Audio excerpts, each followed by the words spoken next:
ഇടുക്കിയിൽ മകരവിളക്ക് കാണാൻ കഴിയുന്ന പുല്ലുമേട്, പരുന്തുംപാറ, പാഞ്ചാലിമേട് എന്നിവിടങ്ങളിലേക്ക് ഒരുക്കങ്ങൾ പൂർത്തിയായി.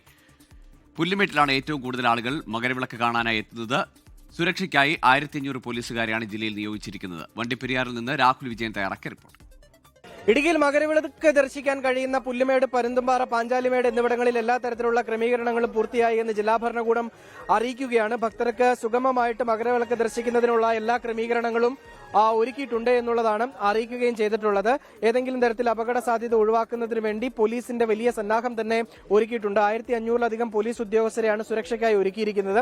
ആരോഗ്യ സേവനവും കൃത്യമായി തന്നെ ലഭ്യമാക്കുന്നതിനുള്ള നടപടികൾ പൂർത്തിയാക്കിയിട്ടുണ്ട് എന്നുള്ളതാണ് ജില്ലാ ഭരണകൂടം അറിയിച്ചിരിക്കുന്നത്. പുല്ലുമേട്ടിൽ കൂടുതൽ സുരക്ഷ ഏർപ്പെടുത്തിയിട്ടുണ്ട്. മുൻപുണ്ടായ അപകടത്തിന്റെ പശ്ചാത്തലത്തിൽ അങ്ങോട്ടേക്ക് വാഹന സൗകര്യം കോഴിക്കാനത്ത് നിന്നും ഉണ്ടാകില്ല. നേരത്തെ കോഴിക്കാനത്ത് നിന്നും പുല്ലുമേട് വരെ ജീപ്പ് ഉൾപ്പെടെ കടത്തിവിട്ടിരുന്നു. പക്ഷേ ഇത്തവണ അത്തരം ഒരു സാഹചര്യം ഉണ്ടാകില്ല. മുൻ വർഷങ്ങളിലും അങ്ങനെ തന്നെയായിരുന്നു.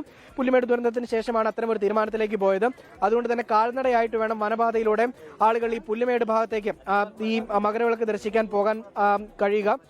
അതുപോലെ തന്നെ ഈ മകരവിളക്ക് ദർശനം കഴിഞ്ഞതിന് ശേഷം തിരികെ കോഴിക്കാനത്തേക്ക് കാൽനടയായിട്ട് തന്നെ വരികയും ചെയ്യണം. അവിടെ തുടരാൻ അനുവദിക്കില്ല. അത് മാത്രമല്ല, ശബരിമലയിലേക്ക് പോകുന്ന ആളുകൾക്ക് അവിടെ നിന്ന് അങ്ങോട്ടേക്ക് പോകാം. പക്ഷേ സത്രത്തിലേക്ക് പുല്ലുമേട്ടിൽ നിന്ന് കടത്തിവിടില്ല. ഇന്ന് ചില നിയന്ത്രണങ്ങളൊക്കെ ശബരിമലയിലേക്ക് പോകുന്നതിനും ഏർപ്പെടുത്തിയിട്ടുണ്ട്. എങ്കിൽ കൂടിയും പുല്ലുമേട്ടിൽ പരമാവധി മകരവിളക്ക് ദർശിക്കാൻ എത്തുന്ന ആളുകൾക്ക് എല്ലാ തരത്തിലുള്ള ക്രമീകരണങ്ങളും ഒരുക്കിയിട്ടുണ്ട്.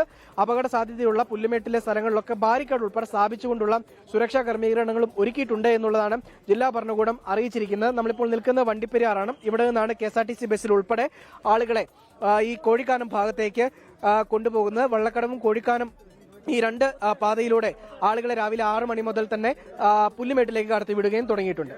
ലോകത്തെവിടെയായാലും ഏത് സമയത്തും 24 വാർത്തകളും ഓഗ്മെന്റഡ് റിയാലിറ്റി പാക്കേജുകളും എക്സ്പ്ലെയിനറുകളും വിശദമായി കാണാൻ ഞങ്ങളുടെ YouTube ചാനൽ നിങ്ങൾക്ക് സബ്സ്ക്രൈബ് ചെയ്യാം.